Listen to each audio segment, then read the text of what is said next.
Markey, the floor is yours, sir. Thank you so much. Thank you, Sheriff. Thank you all for being here today. We're at a turning point in our country's history.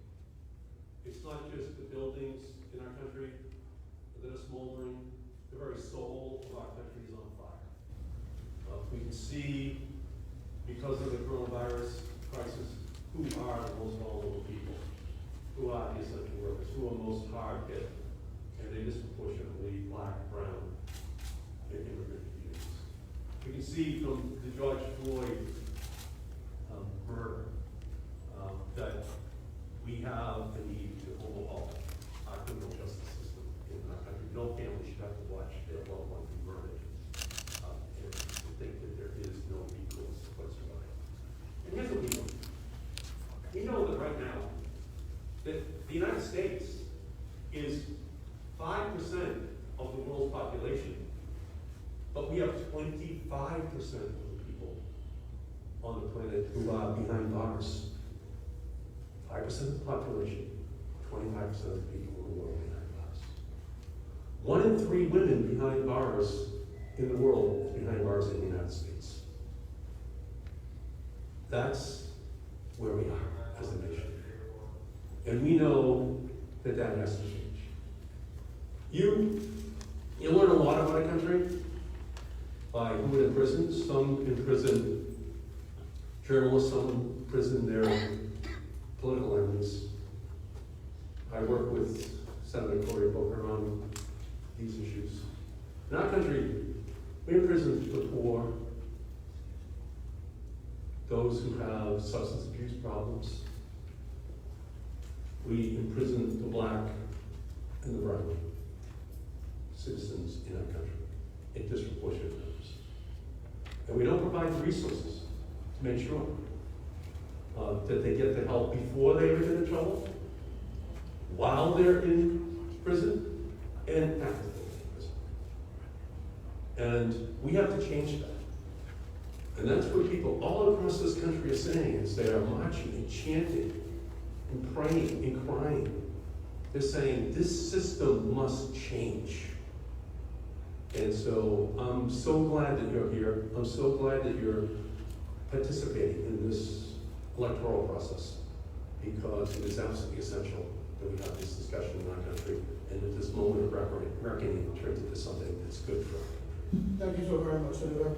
Just to let everyone out there know that the men and women here are socially distanced apart. Clearly, because of COVID, we have to have the mask on.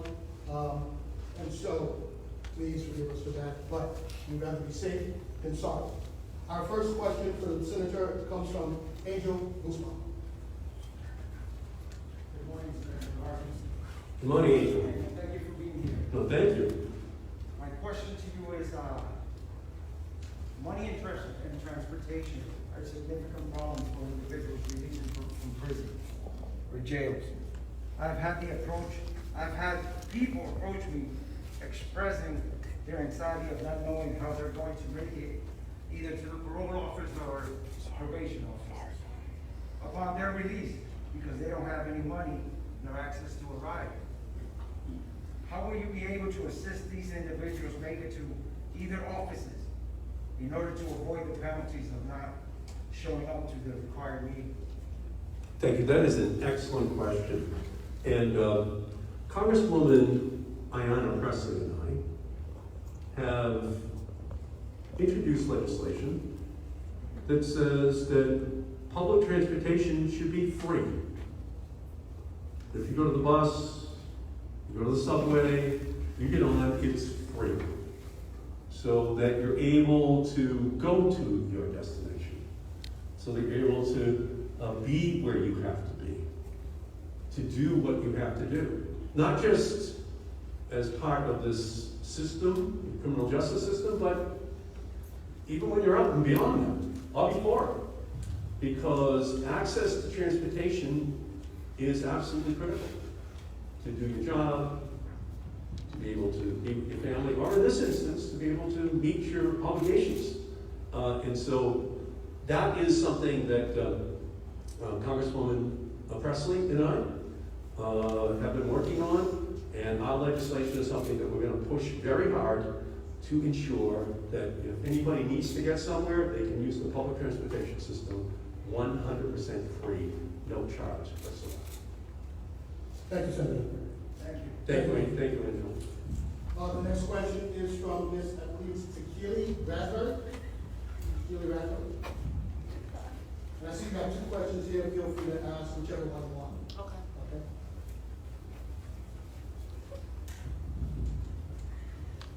Good morning.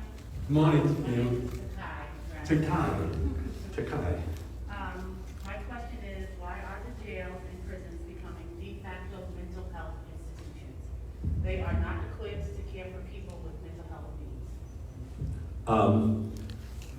Without question,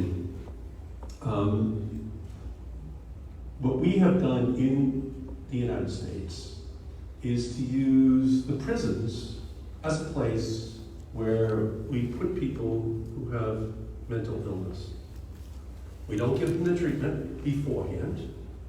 In many ways, what the United States did about 30 years ago, 35 years ago, is we deinstitutionalized people who had mental illnesses, and we put them out on the streets, and those people are called homeless. So what we did was we took one program and ended it, where there was a place for people to go, and then to save money, the government did not in fact provide them the funding to make sure that individuals would get the help which they needed. So my wife is a psychiatrist, and she has told me over and over again, for 35 years, what a huge mistake this is. So many of the people out on the streets have schizophrenia. And so what we have to do is to make sure that we provide the treatment, the access for all of those people before they do something that results in the police taking them, and the system incarcerating them for something which needs treatment. It's a disease. It's a disease in the same way if you have cancer or you have any other disease. You have to have the treatment for it. So that's why we have this problem, is that we have ignored the reality of the fact that our mental health system does not work. And as I learned from my wife, it's this interaction of mental health illnesses and substance abuse that then creates this cocktail that winds up with imprisonment and then problems afterwards. So we have a responsibility to ensure that we provide that funding and that we get real about this community that we quote unquote deinstitutionalize in terms of the help that we have to provide on an ongoing basis so that they avoid the criminal justice system. So in my opinion, that's what happened. And we also take many of these people, especially low-level offenses, and we criminalize it rather than diverting people into treatment, diverting people into programs that will help them to deal with their illnesses. That's why I think what Rachel Rollins, the district attorney here in Massachusetts, has been doing is very smart, because she's taking a lot of these low-level crimes and turning them into issues that really should be dealt with from a medical perspective, from a job opportunity perspective, so that the system can focus upon the really bad people and not upon those people, as I said in my opening, who have mental illness, who are poor, who are black, who are almost automatically put into a suspect category. So that would be my perspective on this. One, more access before this is a problem. One, two, if there is a low-level crime, misdemeanor, that they get treatment rather than incarceration. Third, that we have a massive increase in the amount of mental health treatment that people get while they're behind bars. And fourth, when they leave, they don't lose their medical coverage. So when they leave, that coverage is still there for them, and they can get it immediately upon leaving this system. Thank you. No, thank you. Thank you so much. I will just ask the ladies and gentlemen to get to the mic. Are they going to use the handheld mic? Okay. Use the handheld mic so we can definitely get a good sound. The next questioner will be Mr. David Sellers, please.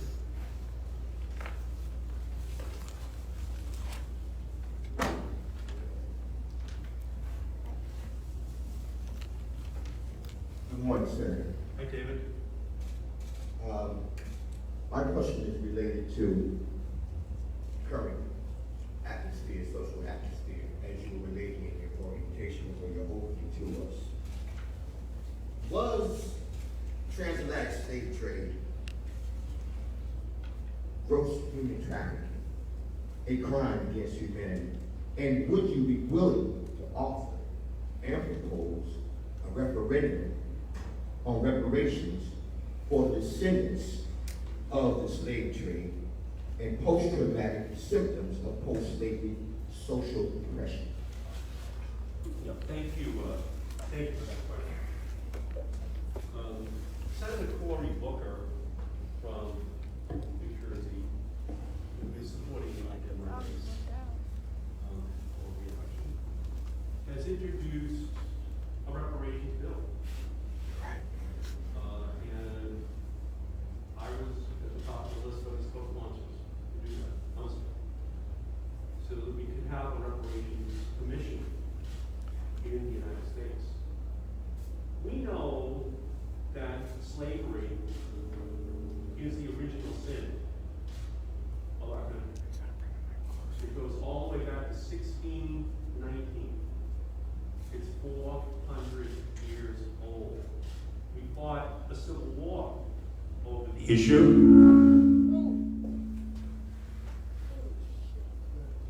We fought a civil war over the issue. And even after the North won, let's be honest, Confederate general statutes remained up. And they have to this day in the South. And there were no real laws that were put on the books to make a substantial change in the life of those slaves, freedmen, citizens of the United States, until Martin Luther King and the Civil Rights Movement came along. So it's very important that we have this discussion about reparations. It's very important that America understand that we allow people to sell off husband and wife and children, to separate them, to destroy families, to destroy the very fabric of what it is that we say that we value in our Constitution, in our Declaration of Independence. And so, from my perspective, this commission, Cory Booker wants, is the beginning, and just the beginning, of a reparations discussion. Because ultimately, we have to get at the systemic racism that's built into our educational system, into our healthcare system, into our criminal justice system, into every part of our system, into our transportation system, in terms of access to what you need in order to be successful, safe, and free in the United States of America. And then to provide the funding to make sure that we deal with that systemic racism. So that's what's happening across the streets of our country right now. And I think it's a long overdue discussion. And it goes really even to this statue here in Boston of Abraham Lincoln, but with the slave, the freed slave, almost supine in front of Abraham Lincoln. That is not a good characterization of the relationship. It should be Frederick Douglass's statue there, who was fighting to make sure that the former slave is given equality in our society. So it's time for the discussion, and that's why I'm proud to partner with Cory Booker in ensuring that we pass that legislation, we set up this reparations commission, we have the hearings, we expose the inequities, and then we move on to make sure that we root out that racism built into the American criminal justice system, but more than that, our entire economic system. So thank you, sir. Thank you, David. Thank you, sir. Thank you, David. Next up to the podium will be Ms. Allison Dershowitz.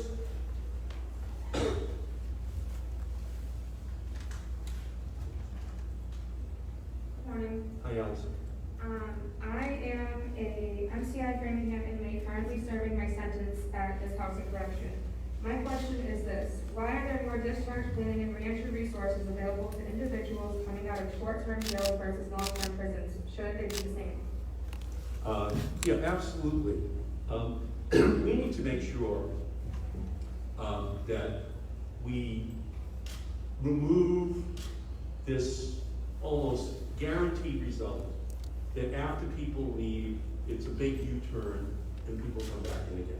Because the resources have not been dedicated to ensuring that people get the help which they need.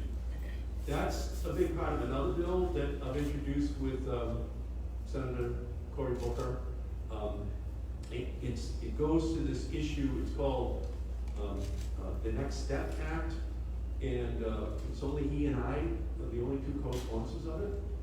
But one of the things that we really focus on is the need to have all of those resources, which are there, regardless of who you are, regardless of what institution that you came from. Because even for low-level offenses, there's a 60% chance that you're going to come right back in again.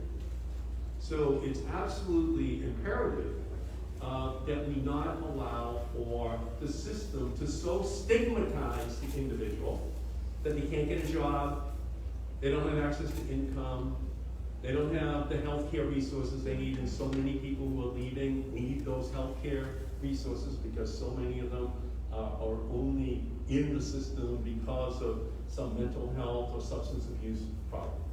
So the resources should be equal. The resources should be equal opportunity for every one of the individuals. And again, thank you, Allison, for standing up and asking the question. And again, one in three women in the world who are in prison are here in the United States.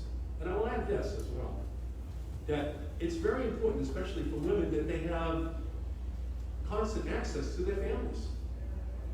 You know, that's a big part of the support system. I would say not just women, but men as well. But many of these women are mothers, and they need that, because that's going to be a big part about a successful program to reintegrate the individuals. And a system that just creates that wall is ultimately creating a barrier to success. And so I thank you for the question. I agree that resources should be equal, and ultimately we have to spend more time focusing on women in prison in the United States. It just doesn't get the kind of focus it deserves around the world. We are a complete aberration. So thank you so much. Yes. Just as a follow-up, Senator, to that question, and you may have said it and I missed it, have you proposed legislation, or what are you going to do about equaling that playing field for folks that are in the county system and the state system? Well, I support that funding. I support the funding. Cory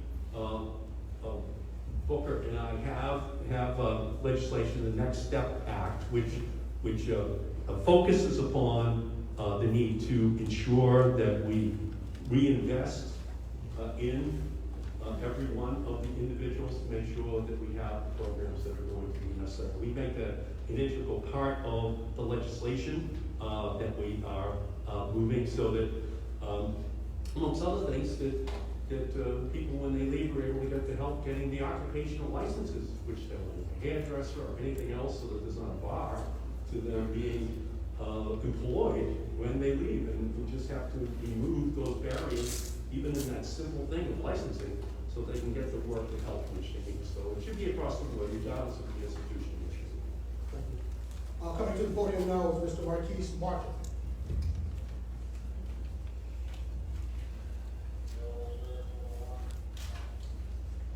Hello, Senator. Marquise, good to see you. So I have a question. The United States Supreme Court declined to re-examine qualified immunity, with the exceptions of one dissent from Clarence Thomas. However, as the chief sponsor of that proposed bill to end the doctrine, you recently stated in an article, we need to start holding accountable the officers who abuse their positions of trust. And we need to end the responsibilities in our community. In addition to the proposed bill, what steps will be taken to restore trust between law enforcement and Black and brown communities? Okay, thank you. Thank you for that great question.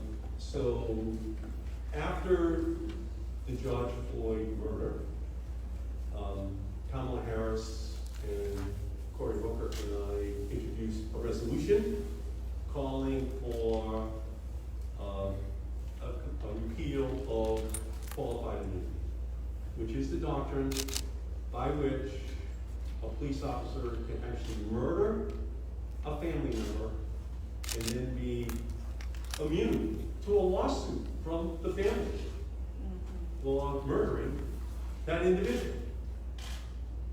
And now Elizabeth Warren and I have introduced legislation to repeal it, just to repeal it as a law. Ayanna Pressley has introduced the same legislation in the House of Representatives. So those are the two partner bills now being considered in the House and the Senate.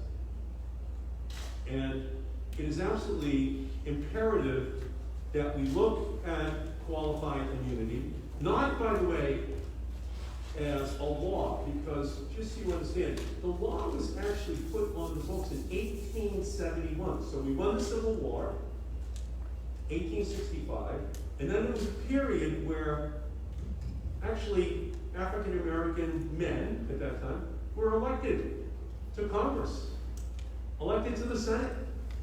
And so it was called the Reconstruction period in American history. Well, in 1871, there was a law that was passed during this very brief period of time before they all gave up on trying to ensure there would be equal rights, that you could sue, that an official could not be immune if they had violated the civil rights of an individual, that you could sue. But then what happened over the years is the Supreme Court of the United States kept chipping away at it, and chipping away at it, and chipping away at it. So it's not even a law passed by Congress, it's a doctrine that the Supreme Court actually put in place. And we have to overhaul that entire system, just repeal what the Supreme Court has been doing, going back to the original intent, which was really to ensure that African Americans got the protections which they were entitled to as full citizens of our country. The 14th Amendment guarantees that everyone, regardless of race or color and as amended sex, gets the protections which they want. So, my answer to you is, we not only need to repeal qualified immunity, and I'm leading that effort in the United States Senate. No one should ever again have to watch someone with a knee on someone's neck, and choking them to death. And not have the knowledge that they can hire a lawyer and go after that officer, go after that system, so that the family gets the help which they need. But moreover, you have to go beyond that. We have to abolish chokeholds. We have to abolish no-knock warrants for low-level drug cases. We have to ban the use of tear gas on the streets of our country. We can't have a tear gas which is meant for battlefields to be used on the streets of the United States.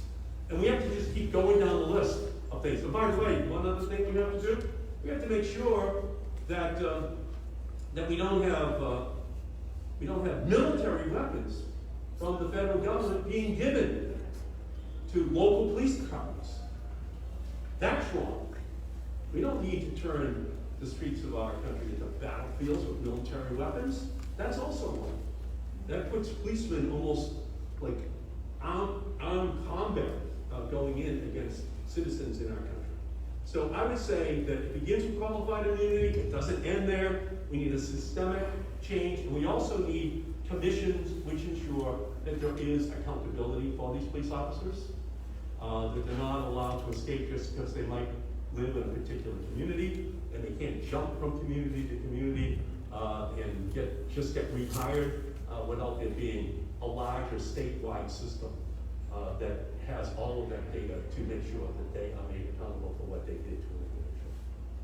What about pressing charges on them? That's kind of what he really asked, I think, John. Okay. Hi, I think what he was really asking is what are you gonna do to hold them accountable by pressing charges on them? They're allowed to do things that we would go to prison for the rest of our lives for, and they're getting away with that. I don't think he cares about a lawsuit. We wanna know what you're gonna do to keep us safe. Well, It's very nerve-wracking, even if you're not doing anything wrong, to be stopped or whatever by the police if you have a criminal record, because we all know the danger that puts us in. Even as a white woman, I know how it feels to not necessarily be black and stereotyped, but I've been beaten up by the police. I've been assaulted. It happens in jails, it happens on the street, and it's allowed, they get away with it.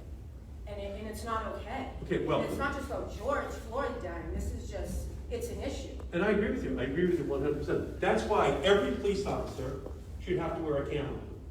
They just have to have that accountability. There should be no circumstance under which a police officer does not have the camera. There's not a full recording of what took place. We just saw that with the young man who was just wearing a mask, and they grabbed him. They said he looked suspicious. They had him on the ground, and within a relatively brief period of time, that young man was dead.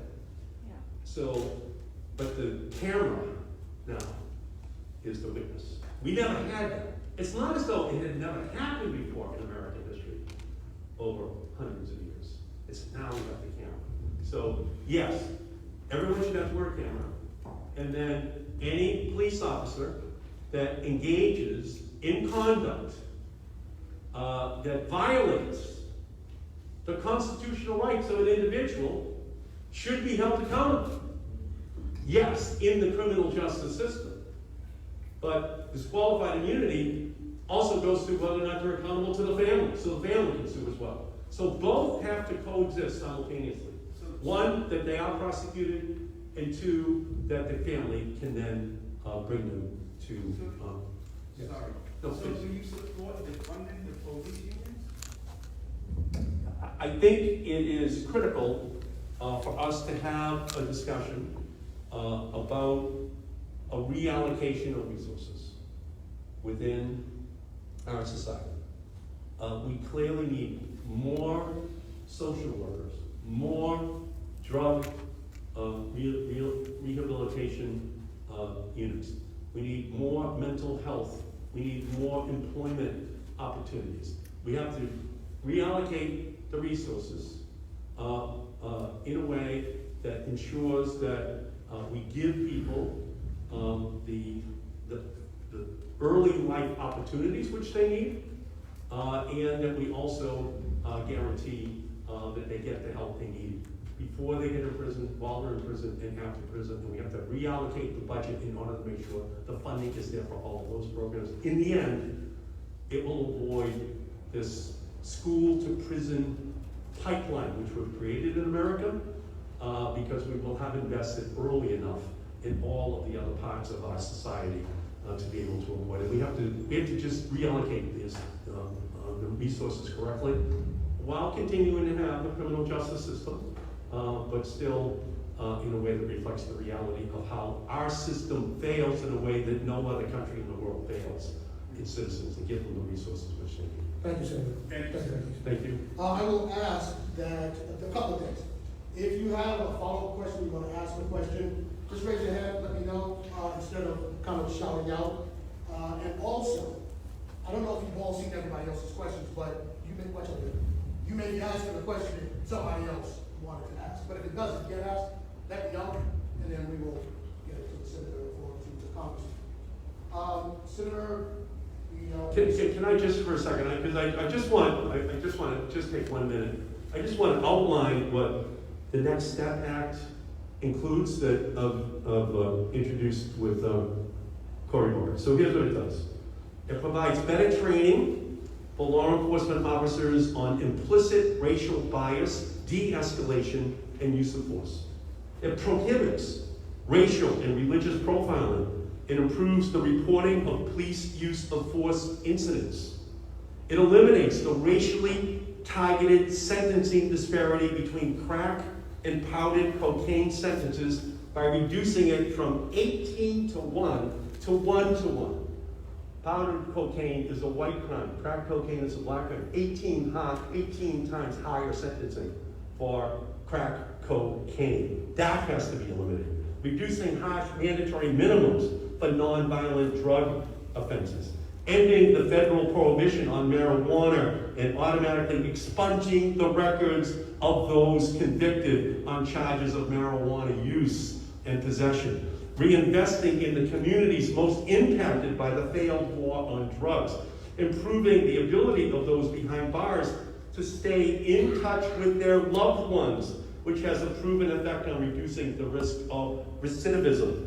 Removing the ban on public assistance and federal temporary assistance for needy families and supplemental nutritional assistance programs, SNAP program, food stamps, benefits for formerly incarcerated nonviolent drug offenders. Removing the barriers for people with criminal convictions to receiving an occupational license for jobs such as hairdressers and taxi drivers.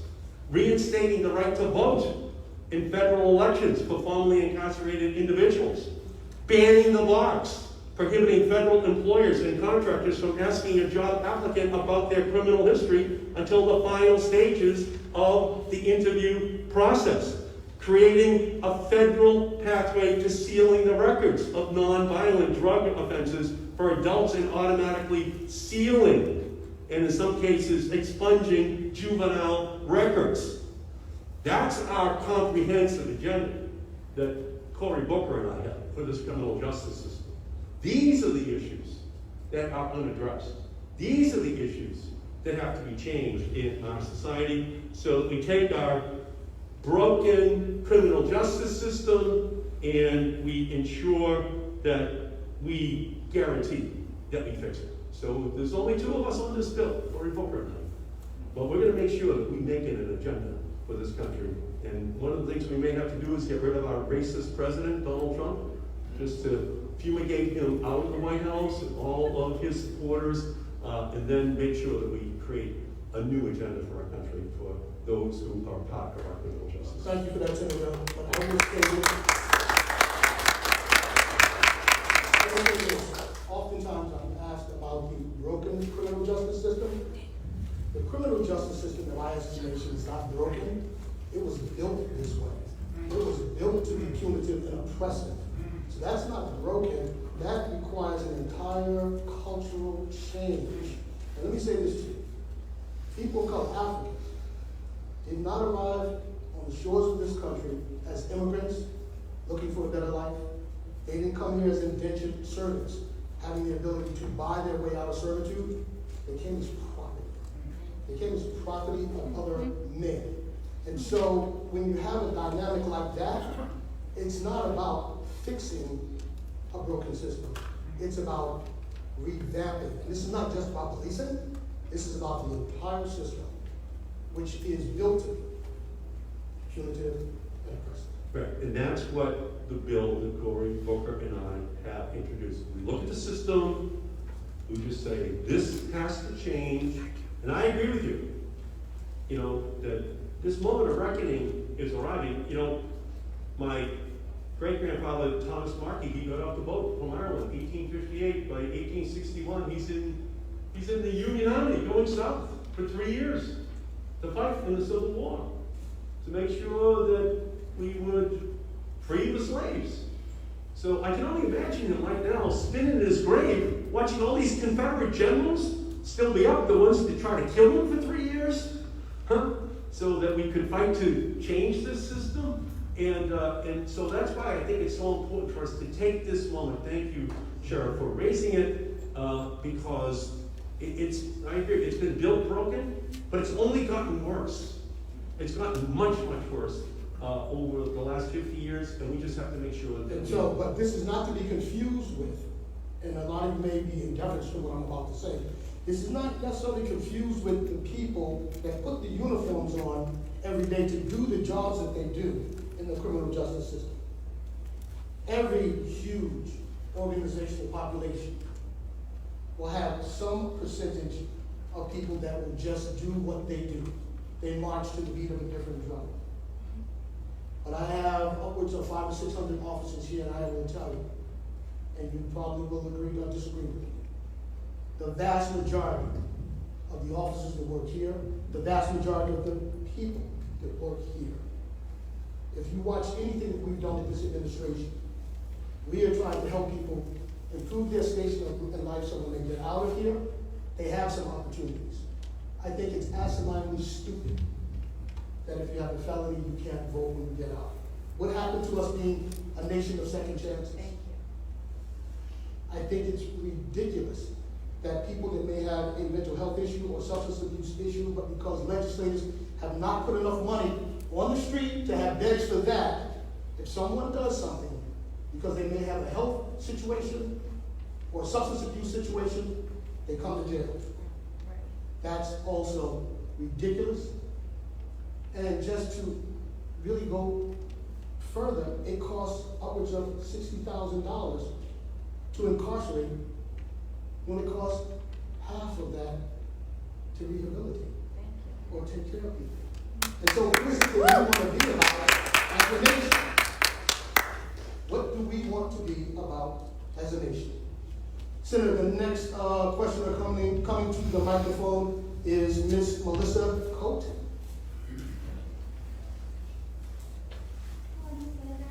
Good morning, Melissa. Hi, my question is, how much government money and time is being used to aid in the research that supports clean energy? And why is solar power not our leading energy source? Well, thank you for that question, because in a lot of ways that goes to the issue of environmental justice. You know, we can see who's most impacted by coronavirus. They're black, they're brown, they're poor. We can see them in Chelsea, we can see them in Brockton, we can see them in Lawrence, we can see them in Roxbury. We can see that they have much higher levels of asthma. Therefore, they're much more vulnerable to this respiratory illness, which is coronavirus. And they're getting sick and dying at much higher rates. We can see where the pollution gets deployed. They go to the poorest communities because they can't stop the pollution factories from being put there. And then you just build this cycle. I grew up in Malden. My father drove a truck for the Good Milk Company. The Malden River is just 4 blocks from my house. I still live in the same house.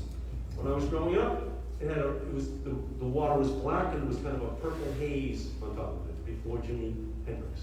Just perfect. My mother would say, "Don't swim in the Malden River." That is what my mother would say to me.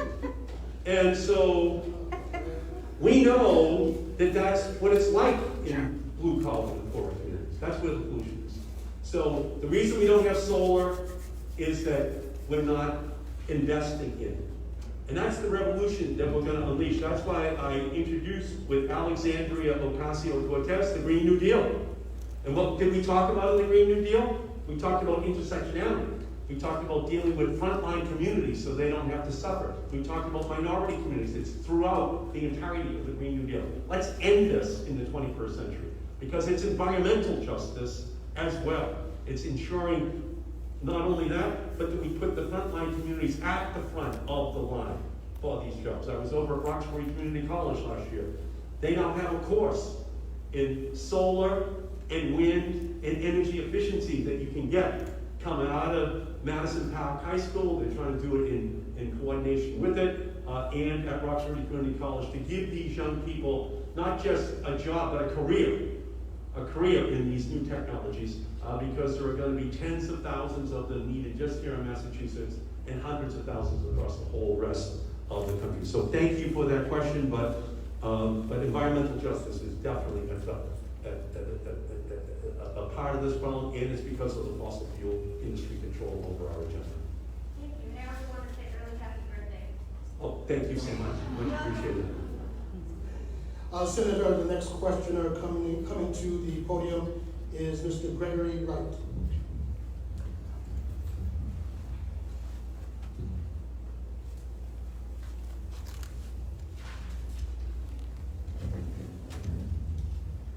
Hello, Senator. My name is Gregory Wright. My question is, in light of recent events and ongoing racial polarization due to systemic racism, what legislation and or improvements are you pushing for to ensure people, especially black and brown, are not disproportionately policed and harassed without accountability? Basically, what my brother Martin was saying earlier. I just want to ensure, how do we know? Does it have to be what went on with riots before someone was charged? How do we know that that is going to be, we're going to get justice for that? Thank you, Gregory. Thank you for that question. So this is the moment of reckoning.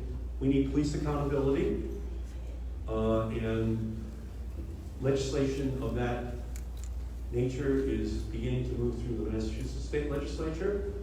Down in Washington, Kamala Harris and Cory Booker has put together a comprehensive police accountability bill.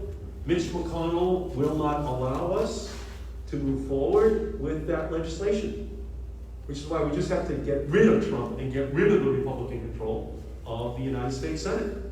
And it's a very detailed, I've mentioned many of the provisions earlier, but it's a very detailed approach to how we ensure that the policing system in our country deals with this racial bias that is built into the system, and that we look at sentencing guidelines, we look at mandatory minimums, we look at the disparity between crack cocaine and powdered cocaine. We look at all of the parts of this system that are built in order to ensure that black and brown people are disproportionately victims of this system. And so I've already gone through, so I won't repeat them, all of the detailed provisions that I think we have to put on the books and do so soon.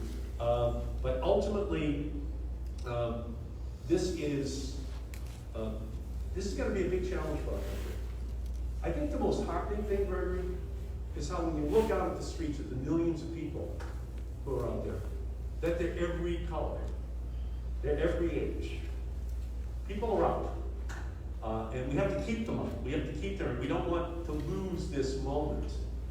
We don't want to have this just be another kind of moment in time that moves on. We want this not to just be a moment, to be a movement. To be a movement to change these laws. And the accountability is going to be in ensuring that the police know that if rules are broken, that there's going to be accountability. And that the entire system changes so that the laws aren't rigged in a way in which those who are the poorest, those who have mental illness, those who have substance abuse problems, those who are black and brown, get disproportionately put into the criminal justice system. It just has to end, and I give you my 100% commitment that I will fight with every fiber of my body to make sure that that system changes and changes forever. So thank you for the question, Gregory. Very much appreciated. Thank you, Gregory. Senator, the next question coming to the podium is Ms. Bianca Bellagio.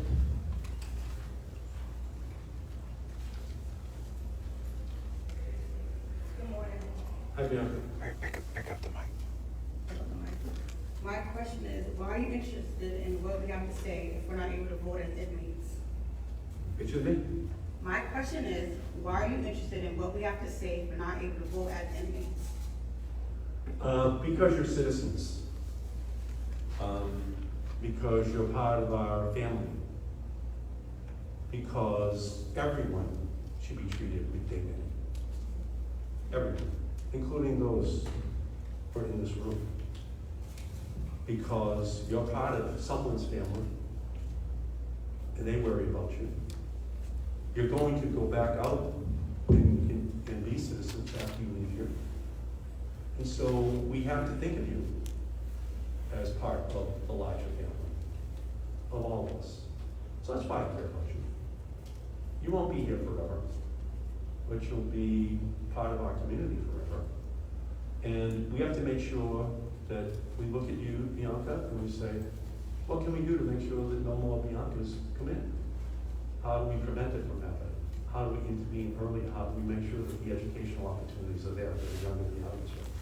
How How do we make sure that the healthcare system protects? How do we make sure the job training is there? How do we make sure that we don't turn a blind eye to all of the conditions that exist that create this pipeline that brings people into the prison system? And then as you leave, to make sure that you get the help that you need. My legislation makes sure that whether you post bail or don't post bail, you don't lose your medical treatment, that you still retain access to it. Right now, if you can't post bail, you lose your Medicaid benefit across the country. Well, you need that healthcare benefit. It shouldn't just be people who have money can post the $5,000 to $10,000, $15,000, and therefore they're out on bail and they keep their medical. And if people can't afford it, they lose their medical. If you're inside the system, I believe that everyone should be able to maintain their contact with Medicaid, that it's not lost, it's not canceled, that you keep it so that when you leave, you keep the medical benefit that goes in immediately. Otherwise, there's 129 times greater likelihood that that person is going to overdose within the first couple of months than someone who is not leaving the prison system. So I've focused a lot on these issues of the criminal justice system. I've been here with the sheriff. This is not my first time here coming through. We've had extensive conversations actually about this interaction between substance abuse, opioid abuse, and mental health issues. So I've introduced the cutting edge legislation that sheriffs across the country have been sponsoring to make sure that we get the help which we need. And here's a staggering number. Only 10 to 12% of all jails and prisons in the United States provide medically assisted treatment for people who are ill. And we know that a high percentage of people have substance abuse problems that are in the system. So my legislation that I've introduced is to make sure that we treat so many of these issues as health issues, as not criminal issues, but health issues. And if we can get in early enough, maintain that treatment, make sure it's there after people leave, then we have a very high likelihood that we won't see this huge recidivism rate. So the reason I thank you again, Bianca, for the question. I see you as part of my family. Okay. And by the way, I'll add this as well. That I've learned a lot from Rachel Rollins as well, the district attorney. She's endorsing me and helping me in this United States Senate race. I agree with her approach in terms of how she's trying hard to divert a high percentage of the people who are in the system over into programs which they need. And I'm working with Ayanna on those same kinds of issues to make sure that we have a system which is fair and just for everyone, and that includes you, Bianca, your family, but everyone else in this room. So thank you so much. Thank you. Thank you, Senator. The next questioner coming to the podium is Mr. Jason Thompson. Thank you, Senator. Gun violence is a problem here in Boston, as we all know. What initiatives would either of you take to offer housing to the young men I work with in the Peace Unit that want to leave their violent past behind, but have no other choice than to go right back to the same area they left or offended in, and who are then likely subject to be a victim of gun violence or feel they need to pick up a gun to protect themselves? There is plenty of housing for substance abuse treatment and for addicts, but next to nothing for these young men who have decided to transform their lives. And again, I think you're putting your finger right on it again, that we need a reallocation of resources to make sure that we provide the help for young men or women who need this kind of assistance. So just in December, for example, I was successful in adding $25 million to the federal budget. So for the first time, the Centers for Disease Control can do the research on the causes of gun violence in our society. Why are we the highest in the industrialized world? What is it in our society that leads to that? And we know that, and by the way, the NRA did not want this study. They blocked it for 30 years, but I won to get this research. My goal is to make NRA stand not relevant anymore in American politics, so we can get these guns off our streets so that we can deal with these issues. But in answer to your question more specifically, I think it is that the funding has to be there for these individuals. That if they're willing to walk away, we have to have a place for them to go. We have to be putting the funding there, and then that just goes to this issue of reallocation of resources. Because that's just working smarter and not harder. That's just saying, let's get this young guy. He's willing to walk away, but we gotta put him someplace. He just can't be wandering in the wilderness, because the most likely place he's gonna wind up is right back where he started out. So I agree with you 100%, that the funding has to be there for programs, not just for substance abuse, not just for mental health, but for the kinds of individuals that you're talking about, so they have a safe harbor. They have a place where they know that they can go, where they're loved and respected, and are going to be treated in a way that says to them, you deserve an opportunity to maximize your God-given abilities, and we're here to help you. So I would say, from my perspective, that is absolutely critical for us to include as part of any overhaul of our criminal justice system. And the funding levels must be there. A vision without funding is an hallucination. It's a hallucination.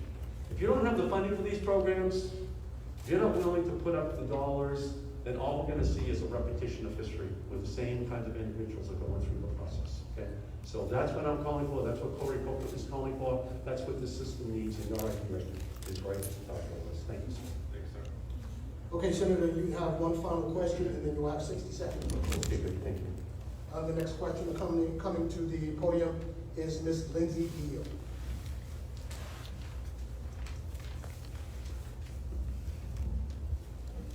Hello, Senator. Hi, Lindsay.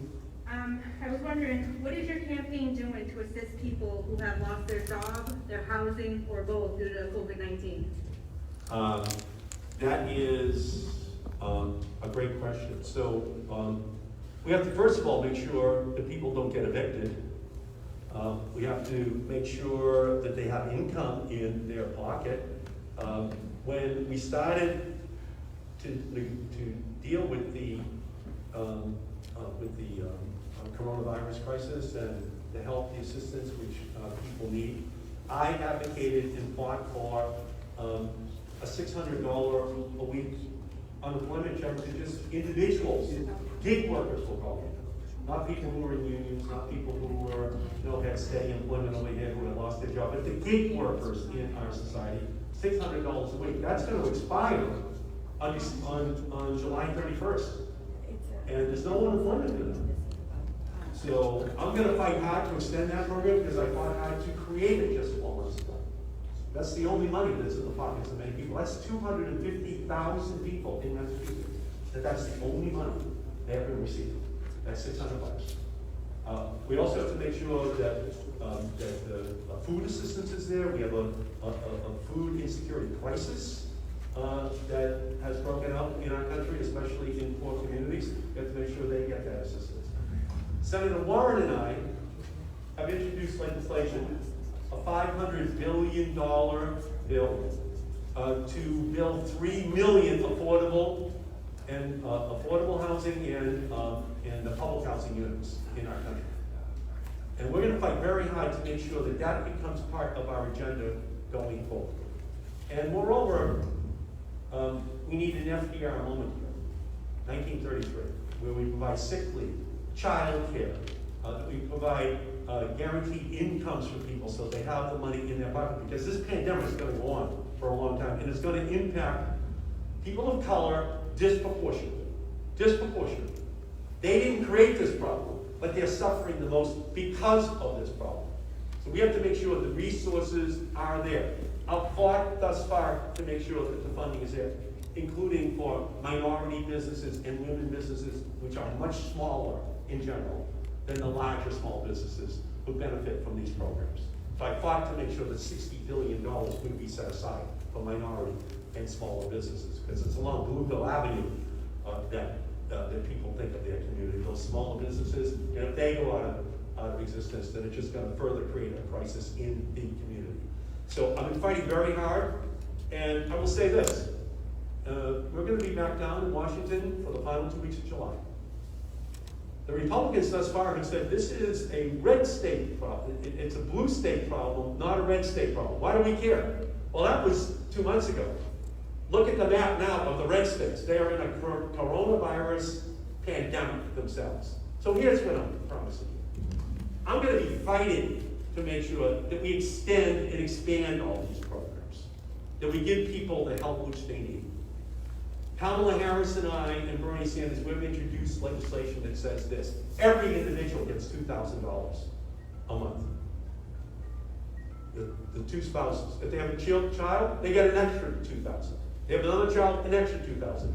And then it goes on month after month after month until the pandemic is over. So they have the income, and the federal government's providing it. And yes, it may cost trillions of dollars, but it's the price we're going to have to pay to protect these vulnerable families, these individuals who have nothing to do with creating this crisis. So I know what the Great Depression did to my mother and father, and I want to make sure that we don't repeat history for these families who are most vulnerable today. And I'm white, I know I'm privileged, even though my father was a milkman, I know I'm privileged. I'm not black or brown. And I know this route is going to be much harder for poor people. So that's why Kamala Harris and Bernie Sanders and I have introduced that legislation to give a guaranteed income to everyone every single month. And we're going to be fighting for that on the floor of the Senate in maybe the epic battle of my entire career in Congress.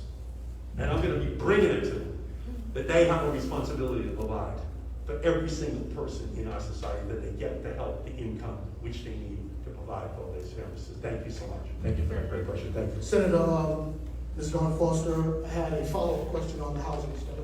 Yes. Hi. Hi.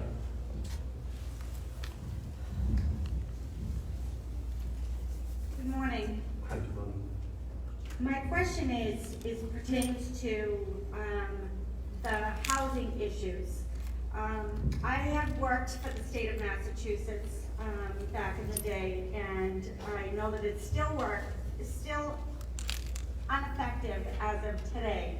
That there seems to be more housing services for families with children rather than those that are homeless and are single. Yeah. Why is that? Well, because it's wrong, okay? There's a bias, there's a bias built into the system. Again, that's what this whole discussion is about right now. Right. It's about bias. It's about, in many instances, again, dealing with who is homeless. Why are they homeless? How has the system let them down? This goes back to the earlier point I made about this whole movement towards deinstitutionalization, where all of the traditional facilities, housing, were just taken away, but nothing substituted. Nothing substituted. And then we begin a whole era of criminalization of all these people, as though they want to be there, as though they don't want a job, don't want a house, don't want a family, right? But of course they do. So this moment of reckoning with state and federal policy has now arrived. And again, it's something that just goes right to the soul of our country. It's just trying to save money. It's just trying to shortchange the whole process. So the housing has to be there. Housing is absolutely indispensable in giving people a sense of place, giving people a sense of community. And if we don't invest in that kind of housing, then we will have made a tragic mistake. And then ultimately it made it impossible for us to solve this problem, because the streets of Boston, the streets of our country will still be filled with people who don't want to be there, but they have no place to go. And it's the government's job to provide that funding. And I can promise you, with Cory Booker, with Kamala Harris, with Rachel Rollins, with Ayanna Pressley, we will fight for those programs to make sure. Including the housing, so that they can get into housing? Exactly. Okay. Yes. Okay, They thank can you. get into housing. Yes. Thank you. Is it about housing? No. I just want, because I know he's just gonna finish answering the questions that right now and wrap it up. I just have one quick question, just because I want specifically, I Come on now. Okay, sure. If you keep that short. Okay, Yeah, I don't want to take up too much of your time. My name is Bernice Valdez. You mentioned something about the mandatory sentencing and all that. I would like to know your opinion on that. Like, unfortunately, this is my second firearm charge, and firearm charges here in Massachusetts is 18 months mandatory. What's your opinion on that? On firearms or mandatory sentences? Mandatory sentences and, related to firearms as well. Well, I don't know your specific case, Yeah. obviously, so it's hard for me to speak to the specific case. But I will say this, that mandatory minimums have to be put at the lowest level possible, so that it's not something that becomes a sentence that then predicts the future because of all of the things that you have to endure, any individual has to endure, and make it even more difficult in the future to be able to be reintegrated into society. So I don't know the individual case, I'd have to look at it. No, definitely. It shouldn't? No, I just specifically just wanted to know how you feel about just mandatory sentencing. Yeah, mandatory minimums, and that's what Cory Booker and I talk about here. It's just time for us to go back and to make sure that we redo this entire system, because it's leading to over-incarceration and all of the consequences that then result from over-incarceration. And so from my perspective, without knowing your individual case, I would say that it's part of a system that just has to fundamentally be changed. So thank you. Thank you for hearing out. All right, Senator, you have 60 seconds for a closing statement.